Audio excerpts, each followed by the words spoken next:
Saludos a todos, espero que estén muy bien. Espero que disfruten mucho la lectura y de la continuación del libro de la escuela junguiana.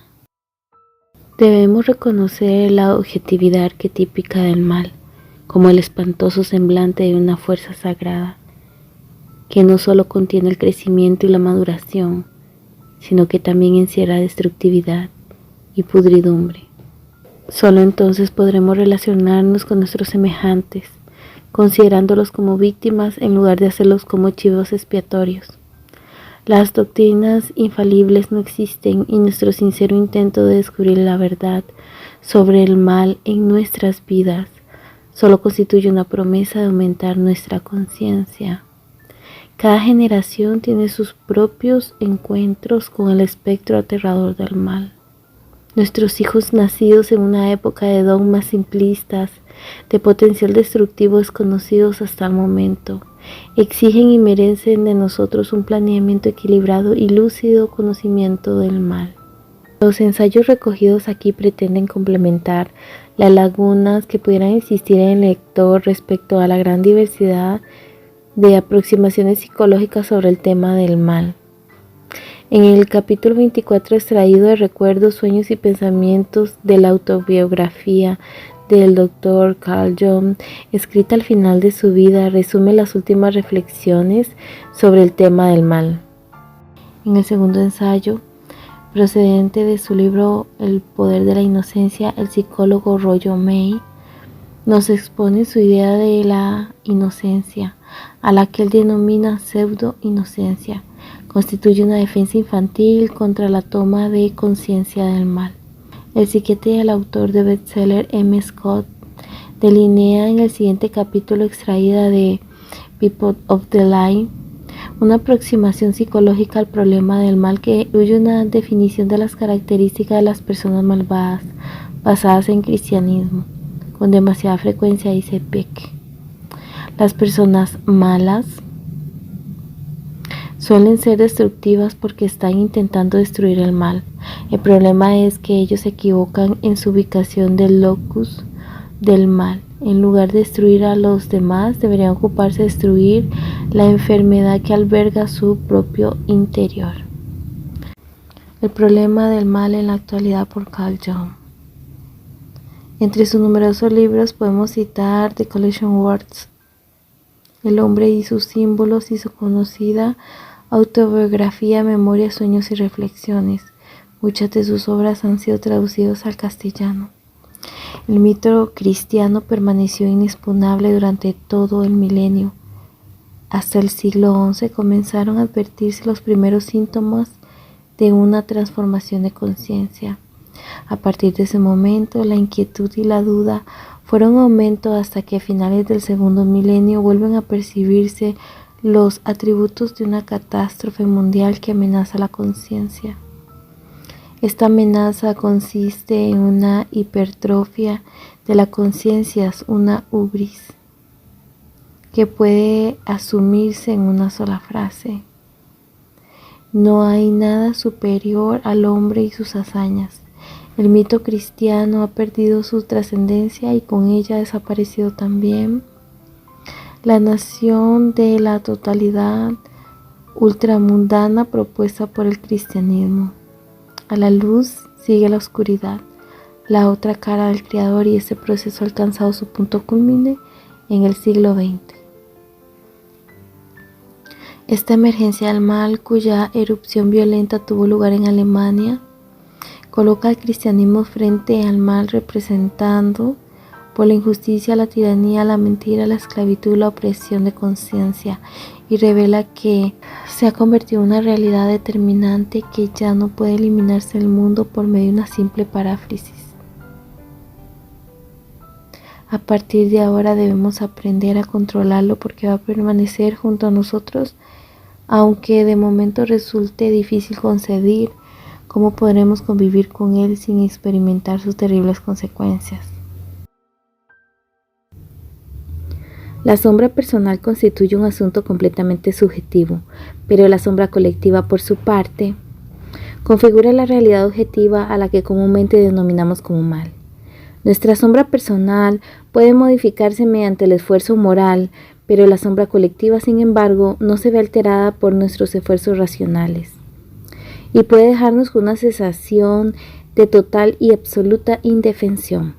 No obstante, cuando nuestros valores se sustentan en los valores institucionalizados, nos sentimos vacunados contra los efectos negativos del mal. Es por ello, hay quienes buscan refugio a su desesperación en la fe y la obediencia de los valores absolutos que proponen los sistemas religiosos o ideológicos que históricamente ha utilizado el ser humano como defensa psicológica ante las profusas amenazas del mal.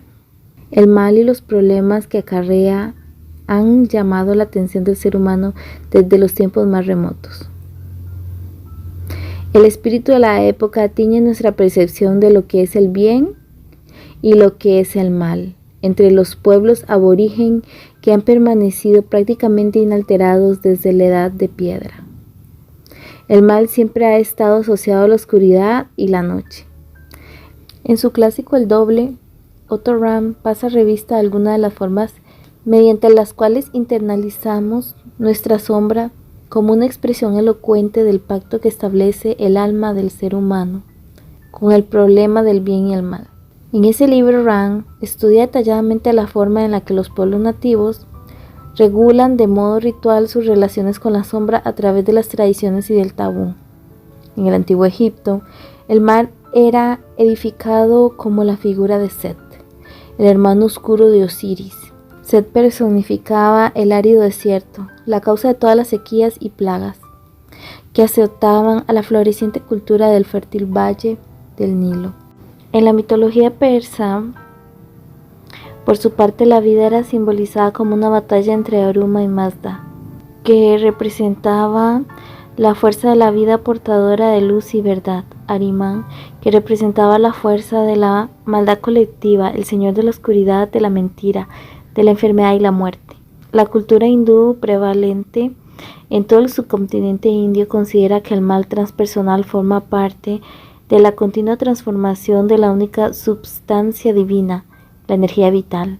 Según el erudito Zimmer, el mal forma parte integral del ciclo kármico de causa y efecto. Los hindúes creen que su felicidad o desdicha depende de sus acciones o de las intenciones que las mueven. Según un relato hindú, el bien y el mal se alternan de incesante ciclo.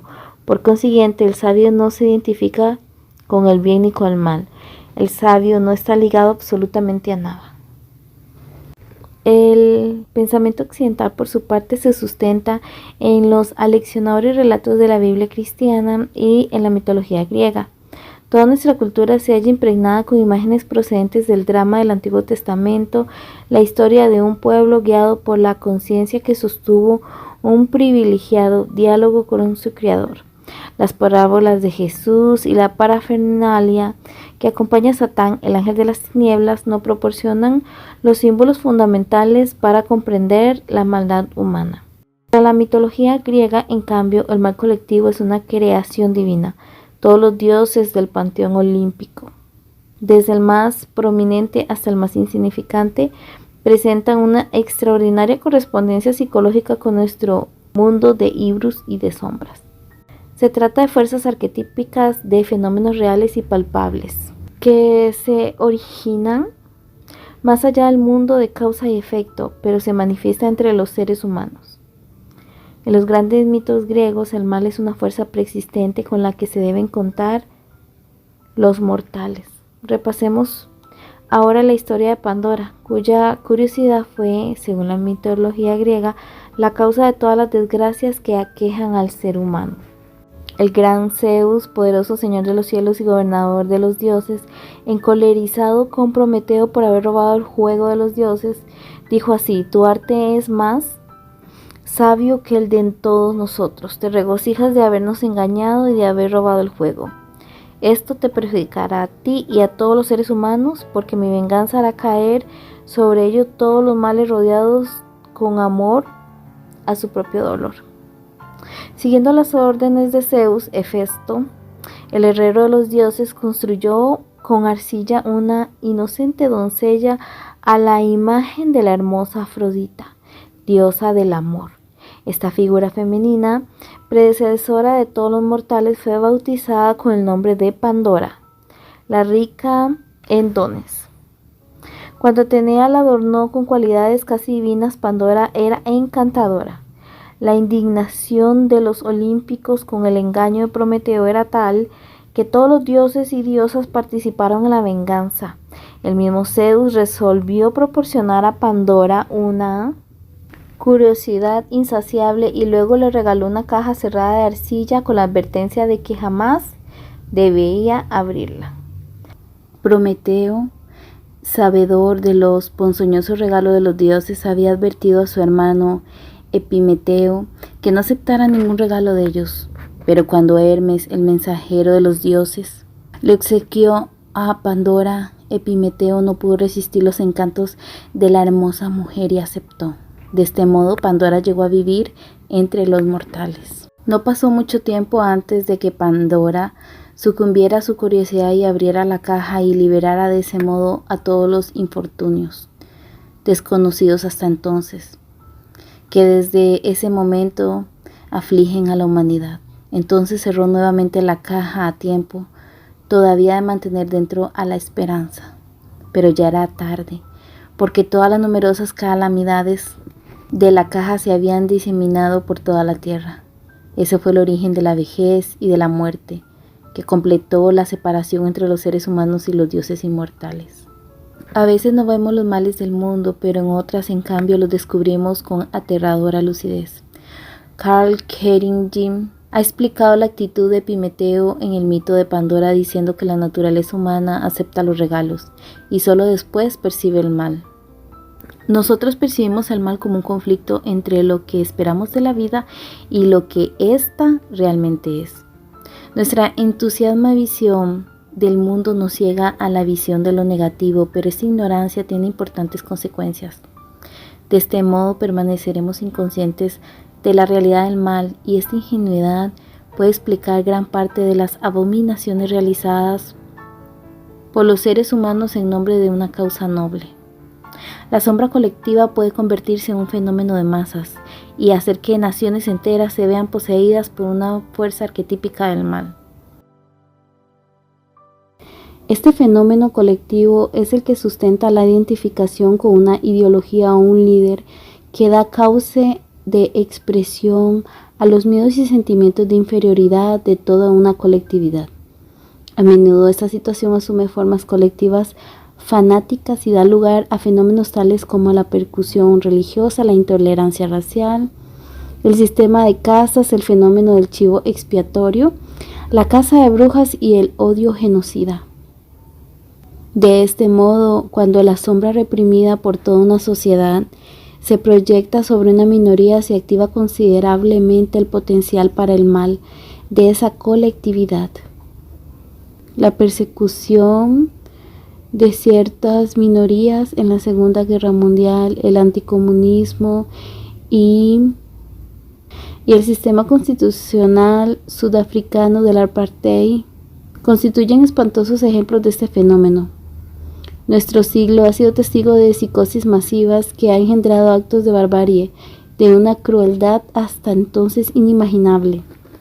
La expresión del mal colectivo suele desafiar nuestra comprensión. Es como si de repente estas fuerzas brotaran de la mente inconsciente de un gran número de personas. Cuando tiene lugar una epidemia mental, tales proporciones, nos hallamos indefensos para combatir las calamidades que provoca.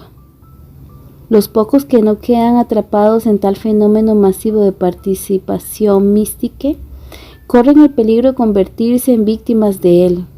Consideremos, sin ir más lejos, la negativa del pueblo alemán a aceptar la existencia de los campos de exterminio, la ceguera del mundo entero al régimen genocida del Khmer Rojo de Camboya, o la indiferencia global al sufrimiento del pueblo tibetano a manos del despiadado comunismo chino. Este fenómeno colectivo suele personificarse en un determinado líder político: Napoleón, Stanley, Hitler, Pol Pot, Saddam Hussein, por ejemplo. quien sobrelleva entonces las proyecciones colectivas reprimidas por toda una cultura. La sombra colectiva no solo se halla viva en tales líderes, sino que ellos mismos son representaciones de la sombra colectiva del adversario y del mal. En los últimos años hemos presenciado valerosos intentos de poner fin a este tipo de problemas. Martin Luther King y el movimiento por los derechos civiles constituyó la avancilla de la causa de la igualdad racial y sigue inspirando a individuos y a naciones a desafiar las fuerzas represivas del mal, las sanciones de toda una civilización unificada contra el fenómeno del apartheid sudafricano son un resultado directo de este logro. El movimiento por los derechos de las mujeres, de los niños, de los marginados, de los ancianos, desafía abiertamente las fuerzas inconscientes del mal presente en la vida americana. En la antigua Unión Soviética podía observarse el extraordinario esfuerzo de toda una nación por liberarse de las garras de una ideología destructiva. Resulta muy alentador observar el rechazo de todo un pueblo ruso y de las naciones aledañas de las fuerzas oscuras que han gobernado su sistema político durante casi un siglo. Pero para evitar caer involuntariamente en la ingenuidad inconsciente necesitamos de continuo nuevas formas de pensar sobre el mal. Para la mayor parte de nosotros el mal sigue siendo un tigre que descansa aletargado en un rincón oscuro de nuestra vida. De tanto en tanto despierta, ruge amenazadoramente y si no ocurre nada terrible, nuestra propia necesidad de negar su peligrosa presencia vuelve nuevamente a adormecerle.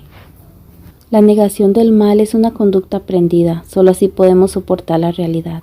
Desde nuestra infancia más temprana todos hemos experimentado de manera directa o indirecta el mal a través de la conducta inexplicable de los demás.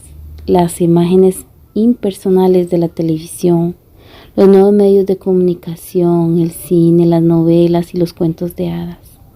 Esta situación obliga a nuestras jóvenes mentes a encontrar alguna explicación para la realidad objetiva del mal y su amenazante peligro. Algunos consiguen superar estas amenazadoras experiencias sin ayuda.